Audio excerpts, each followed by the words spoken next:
Come on, mate. Now, I don't have to tell you how much I love paving. And the reason why is because you can use it in so many different situations. I mean, they land Boeing 747s on them. So you can easily put the caravan, the trailer, the boat, or the spare car on them as well. And here is a perfect example of what I'm talking about. At the moment, you've got a bit of grass, a bit of dirt, and a bit of gravel. And when it rains, that dirt turns into mud. Now, if you look at the situation, the water comes straight down this road. There's no curb and gutter. So as it's coming down here, it just goes with gravity. And it goes in here and it fills up their carport. So what we're going to put in is a paver that's called Turfgrid. Now, the best thing about that, it's permeable. So water, when it hits it, can go through it into the ground. And as you can see from the pictures with the car pulling in here, you'd never park there with those puddles, hop out in thongs and walk inside.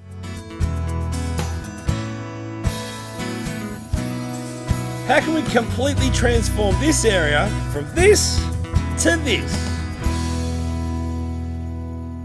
So let's go through what you need to do the perfect job.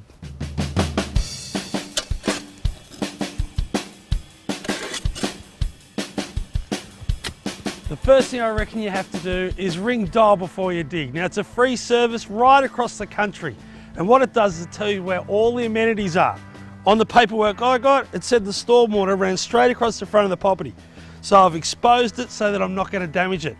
Now, it's pretty obvious to know that this is your Telstra, but where does it run? Well, it comes in and straight into the property, so I'm not going to hit it either. If you break something, you pay for it. And if it's the data for the suburb, it can cost you hundreds of thousands of dollars. The next thing I do is work out what I need. If this is 6 metres wide and 5 metres long, that's 30 square metres. But I order an extra 10%, so I'm going to get 33 square metres. Now, it might sound like a waste, but trust me, if you did the job and you finish a metre short, it drives you nuts. You've got to go and order more, wait for them to get delivered, and you've lost your mojo laying that last metres of pavers. Then you need to look at what you're working with. Now, what we've got here is a very sandy base. It's got no structure whatsoever, so we need a nice, strong footing. The subsurface of your paving is exactly like the footings of your house. If they're weak, your house falls down. If the subsurface under your paving's weak, your pavers move. So we're going to take out about 250 mil and put 170 mil of road base in. That'll be nice and strong. If you've got clay, you have the same problem because when clay gets wet, it moves everywhere. So a nice deep sub base that's well compacted will give you a finished job that will last forever. Then you need to mark it out and get it ready for excavation.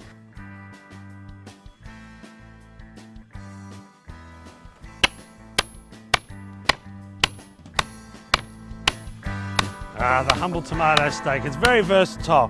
What I'm using it for here is to mark out my heights. If I grab a texter and I come up any measurement I like, there's fine. Now, if I measure down from that to the ground and then I add what we need to excavate, we can get our finished heights at the bottom. You don't want to take out too much because it costs you a lot of money to get rid of and just a lot more in materials. And to get the height from here across to the other side, you can use a water line.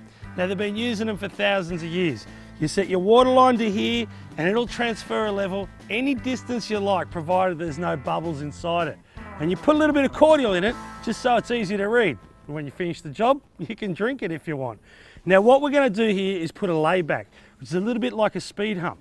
It's just going to come off the existing driveway and it's going to match up with the existing paving, but it's going to have a hump in the middle. And the reason we're doing that is because when the water comes down the road, I want it to go that way. The hump will stop it from going over it and continue down the street. And then I'm going to get the pros in to excavate it. You could do it by hand, but you'd be here for a month of Sundays and then you'd be at physio for the next 12 months.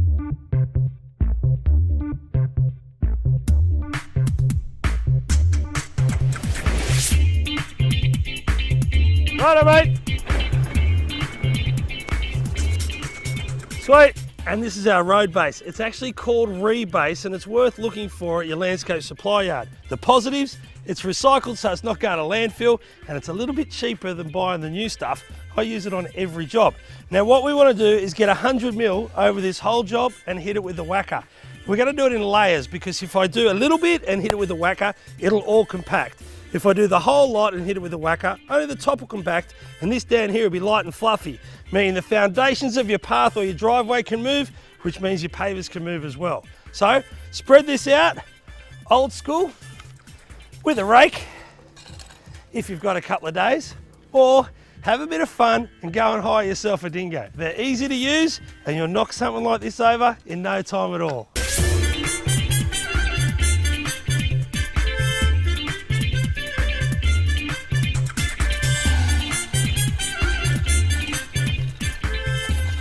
Now the good news is there's no skill in laying out this road base and raking it off. You don't have to get it dead flat just yet, but you don't want it to be higher than you need it to be. This being the first course, we don't have to worry about that yet, but I've already got my hump happening, so I'm going to go over it with a whacker, and it's important that you dampen it down as you go. Dampening it down starts setting it off. Now it's not going to set as hard as concrete, but I wouldn't like to have to dig in it when it's set.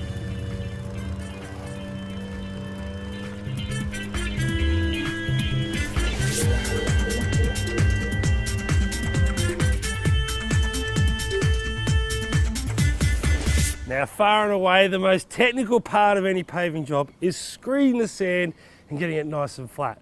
But I'm going to break it down for you and make it as easy as possible. What I've got is what I call tram tracks. I've got 2 of them here, and if I screed over the top and I don't dig into them and I keep them nice and neat, I know that all the sand I take off is on the same plane as them, and that'll get it nice and flat for me. Just work a little bit at a time, removing the sand.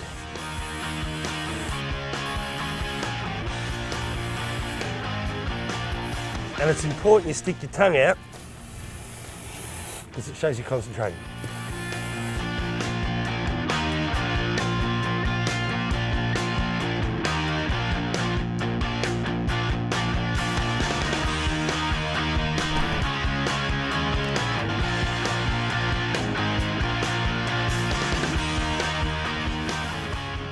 Now the reason I love Turfgrid is because of these holes. That's what makes it permeable. Water can get through there. You could turf it, or you can put a pebble or a gravel in there. We're going for a pebble today.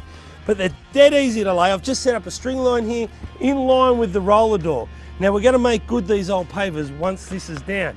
When the roller door's down, all you're going to see is new paving hiding the old stuff. But you throw it down pretty quick once you get going. We've just set up a string line for the first course, and then you don't even have to worry about stretcher bond, which means you can just go butt to the next paver. So if your width's right, you've got next to no cuts whatsoever.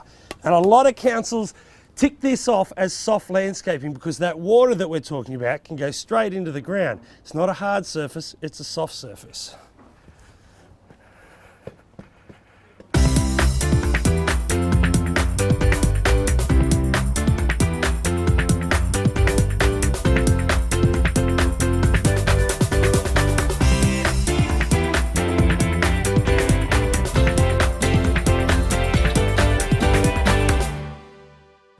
How good does it look with a pebble in? Now you can use any colour, shape and size you like, provided that it's not too big. We've gone for one that's called Denman. It's kind of like the stuff that you use in pebblecrete. There's lots of browns and natural colours in there, and I think it looks fantastic. But I've seen it look just as good with grass in it as well.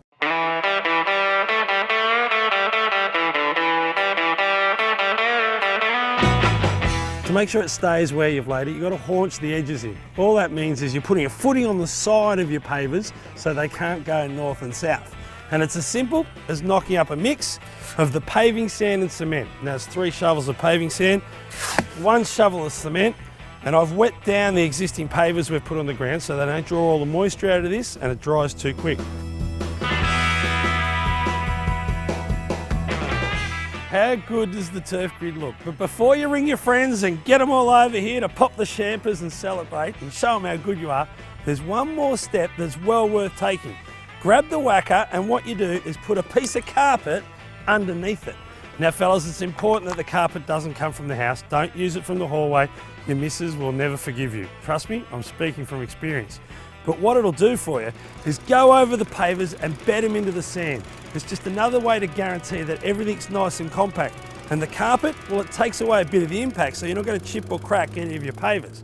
But when you're finished, get them over, stand back, and accept the compliments. How good does this look? For more information on all my DIY projects, simply go to adbrymasonry.com.au.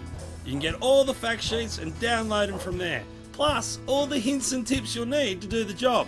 While you're there, check out our inspirations gallery. There's a ton of photos sure to inspire you to get out in the garden and do a job this weekend. Good luck!